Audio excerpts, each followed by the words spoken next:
Hi guys, today we will talk about how to fix or how to solve the problem of network on PowerPoint.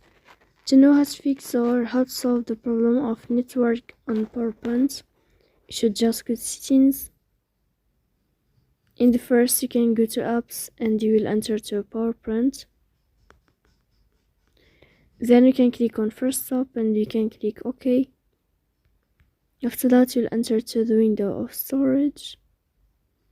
Here you can click clear cache. Don't click clear data because that can cause the error, so you can delete your account.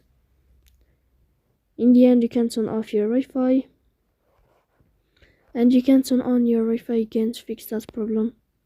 So please don't forget to support us by like and subscribe. See you next time in another video, and thank you for your attention and your watching. Goodbye.